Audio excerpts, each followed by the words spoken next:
Olá, meu amigo, minha amiga. Estamos começando mais uma semana aqui no nosso Portal do José, com muita coisa importante acontecendo no Brasil. Numa semana que, antes de mais nada, eu desejo que seja ótima para você e certamente será.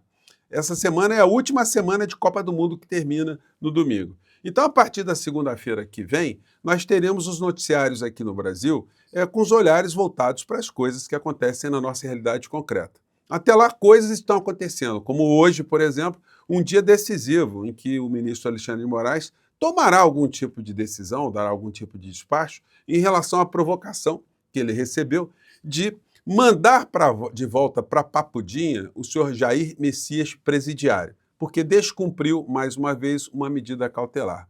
Tem gente fazendo paralelo com o que aconteceu com o Lula no passado. Eu vou conversar com vocês sobre esse paralelo e mostrar que tem diferenças absolutamente abissais no meio dessa história. E o ministro Alexandre de Moraes, nessa decisão que deverá tomar, será que levará em consideração que isso pode ter sido uma armadilha para ele decidir de um jeito, justamente para criar mais um clima ou para reforçar um clima de perseguição, enfim. Vou conversar com vocês sobre o que está acontecendo e vou trazer aqui também alguns fatos muito importantes que mostram que a candidatura do senhor Sala Flávio, esse apelido já está pegando, né? Que muitas pessoas estão percebendo que a candidatura dele, ou pré-candidatura nesse momento, é uma bomba relógio, que está sendo nutrida ali, ou está sendo armada, para daqui a pouco, quando ela explodir, não ter nenhum tipo de alternativa para a extrema-direita aqui no nosso país. Pois bem, eu vou conversar com vocês sobre o que está acontecendo, vou atualizar aqui esses fatos, mas antes de mais nada, é fundamental convidar você que chegou agora ao nosso portal, ainda não nos conhecia, para que, em primeiro lugar, você se inscreva aqui e venha participar do nosso portal. Você aqui é muito bem-vindo, muito bem-vindo. Sempre assista os nossos outros vídeos, porque tem uma sequência aqui de análises que nós fazemos. Compartilhe, dê seu joinha, mande seu comentário, porque isso ajuda a gente a chegar a mais pessoas como você, tá legal? Lembrando que no primeiro comentário aqui, sempre tem ali umas informações muito importantes, sobretudo para você que quer participar efetivamente desse ano de 2026, ajudando a mudar a composição no Congresso Nacional, tá bom? Isso aqui é muito importante, muito bem-vindo, muito bem-vindo. Então, vamos aqui aos temas. Começando, em primeiro lugar, com a agenda do presidente Lula, né? Porque a imprensa não fala absolutamente nada. É como se a gente não tivesse um presidente no nosso país, como se ele não estivesse fazendo absolutamente nada.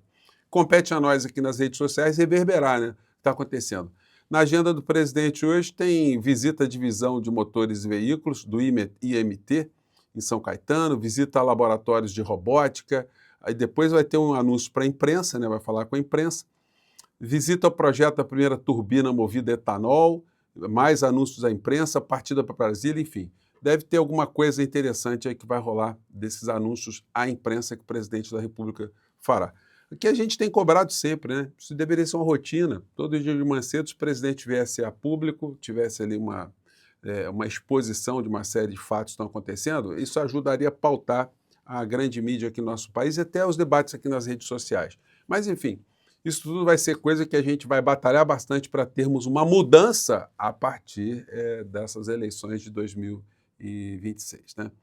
Aqui está o despacho do ministro Alexandre de Moraes, que tinha dito nessa medida, que é medida cautelar, que ele estava proibido de utilizar redes sociais direta ou indiretamente por meio de qualquer pessoa, dele ou de terceiros. O que acontece é o seguinte, eu conversei com vocês, que essa quebra da medida cautelar pode estar sendo uma coisa pensada, combinada para criar mais uma vez um fato político, colocando a figura do senhor Jair Messias presidiário como uma vítima do sistema, uma vítima do algoz, ministro Alexandre de Moraes.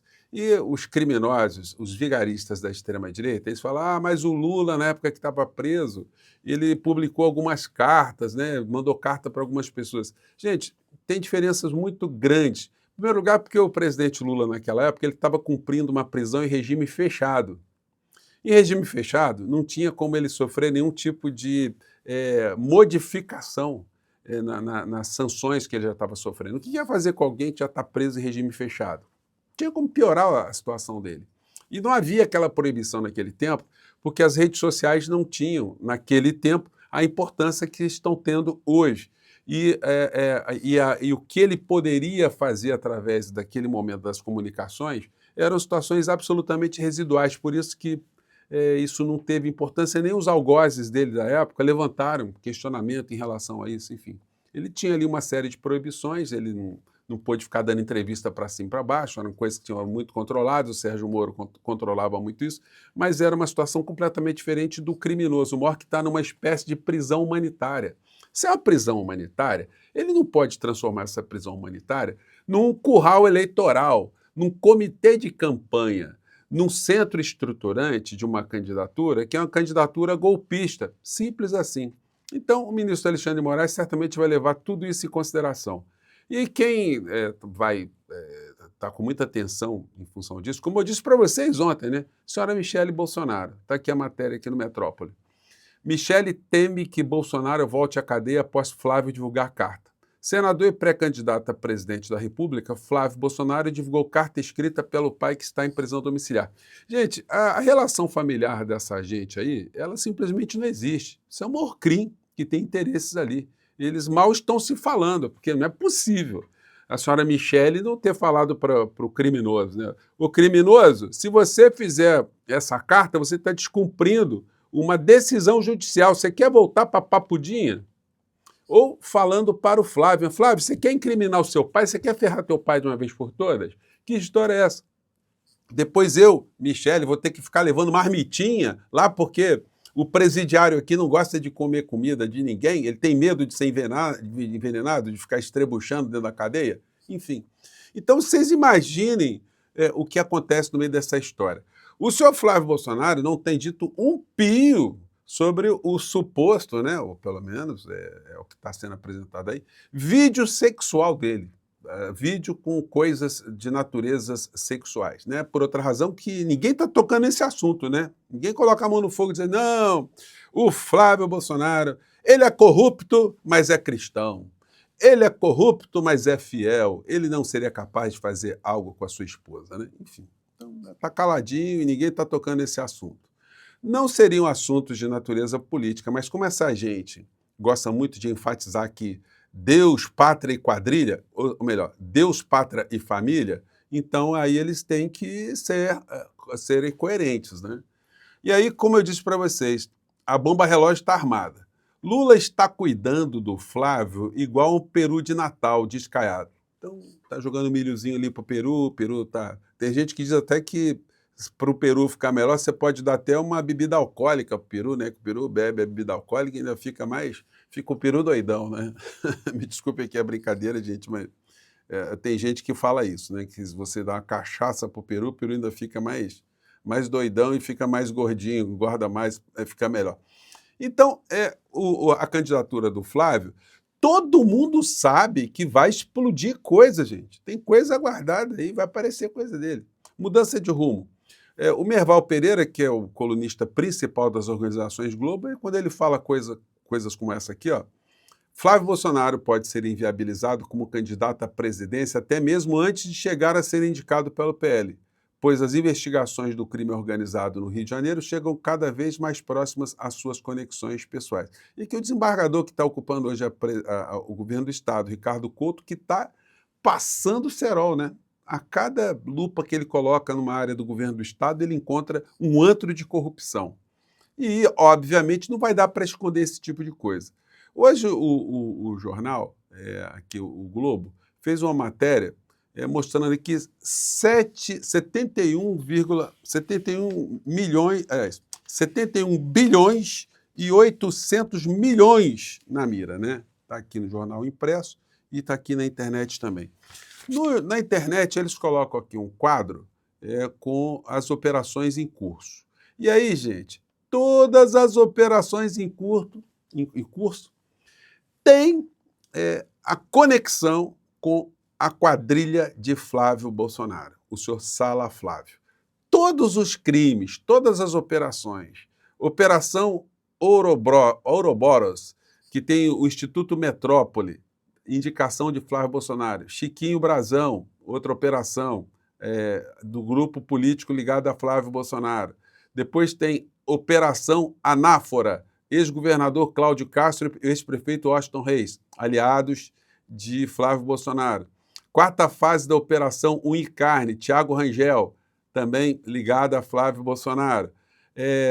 Quinta fase da Operação Unicarne, ex-deputado Rodrigo Bacelar está preso, o grupo político de Flávio Bolsonaro. pastor Márcio Pôncio, grupo político de Flávio Bolsonaro. Gente, é tudo, é que nem eu coloquei no vídeo para vocês aqui, ó. Todo tipo de crime, é que nem o posto Ipiranga, né? Pergunte a Flávio Rachadinha, pergunte ao Flávio, Sala Flávio. Então, toda essas falcatruas aqui tem algum tipo de conexão política com o Flávio Bolsonaro. Então, seguinte, algumas coisas vão explodir, não vão ter como segurar isso. Coluna do Bernardo Melo Franco, autópsia de governo Castro expõe antro de corrupção no Rio. Ao decretar novas prisões, juiz relatou sangria das verbas públicas. E aí vamos embora, né? E aí é o seguinte, numa matéria hoje, que está no jornal, aqui já para a campanha do Estado do Rio de Janeiro, disputa de pais e ruas por prefeitos, está aqui o título, né? O título é esse aqui. Por prefeitos gera troca de partido, acusações de traição. E aí eu estou vendo aqui a reunião, vendo a turma aqui na reunião, o Ruas, que é o candidato do esquema do Flávio Bolsonaro, do lado do senhor Márcio Canela, que está com tornozeleira na canela, né? Estava preso, mas agora está com a tornozeleira.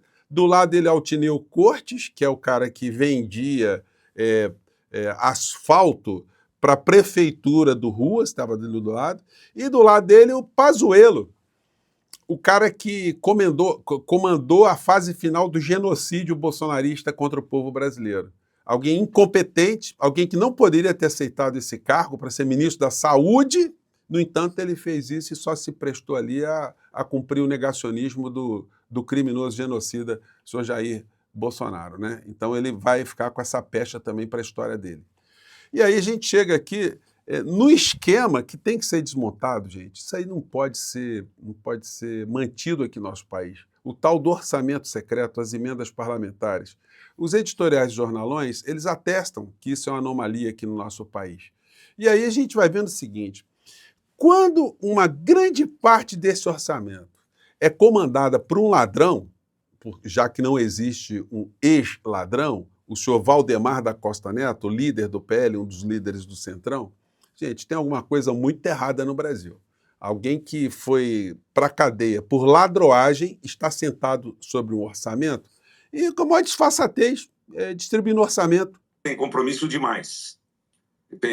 Pega regiões aí que são regiões muito pobres. E esse não pode doar. Mas tem uns que podem doar. Eles cedem uma parte. Olha, pode contar com 3 milhões das minhas emendas. E deixa com o líder. E aí... Então, como é que um cara desse... É porque o esquema é o seguinte na Câmara, né? Como se montou uma verdadeira orcrim parlamentar, muitos parlamentares abocanham verbas desse orçamento para mandar para alguns locais para funcionarem como currais eleitorais. Mas outros que não têm essa vivência, eles estão sendo usados como laranjas, como o deputado Tiririca, para que as verbas que ele teria direito sejam manipuladas pelo seu Valdemar da Costa Neto.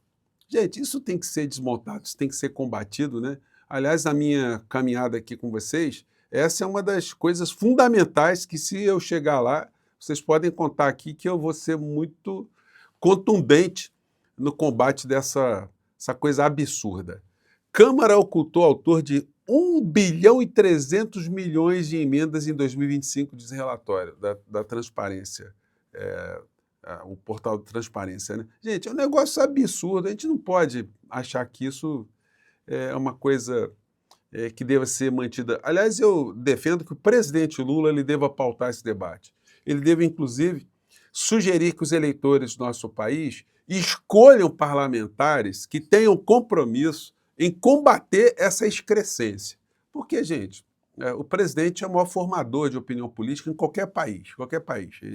Tem uma influência muito grande. E para mexer no parlamento brasileiro, é importante que o presidente Lula ele faça essa defesa, né? Defesa ética do nosso país. E aí, comentando aqui uma coisa com vocês paralela, né? Como vocês sabem, eu estou circulando aí em vários lugares do Rio de Janeiro, e eu me deparei ali com o polo petroquímico aqui na região de Itaboraí, que ficou parado durante muitos anos por conta da Operação Lava Jato, né? Incerteza estratégica. É uma área estratégica para o nosso país. E aí eu fui dar uma pesquisada, gente. É um negócio impressionante. A Lava Jato tirou do país 4.400.000 empregos nesse período e 172 bilhões em investimentos. Aí vocês vejam só o dano que a turma do seu Sérgio Moro propiciou para o nosso país, porque os crimes cometidos no período da Lava Jato, eles poderiam ser responsabilizados a quem estava agindo, mas isso não impunha necessariamente que tudo tinha que ser paralisado, todas as empresas tinham que ser fechadas, todos os contratos deveriam ser interrompidos, porque isso só beneficiou os adversários econômicos do nosso país. Isso foi um troço, uma bomba nuclear que foi jogada aqui e que agora, a duras penas, está sendo recuperada aí pela ação do governo Lula, né? Então, são coisas aí que a gente tem que... Eu quis registrar aqui com vocês para vocês verem o que aconteceu no nosso país, como é que é difícil fazer determinadas retomadas, né? E prestando contas a você que está sempre aqui no nosso portal, olha, nossa pré-campanha, ela é a segunda no Brasil em número de pessoas que estão apoiando para deputado federal e a terceira no Brasil, somando todas as candidaturas. Nós temos hoje 4.242 pessoas que estão participando aqui conosco. E somos a segunda aqui no Rio de Janeiro em arrecadação. Daqui a pouco a gente pode ser o top 1, né? Vamos caminhar aqui, vamos fazer mais barulho, porque nós estamos já incomodando algumas criaturas por aí, tá bom? Eu fico por aqui mais uma vez, um grande abraço, mais tarde a gente volta, tá legal? Até lá, tchau!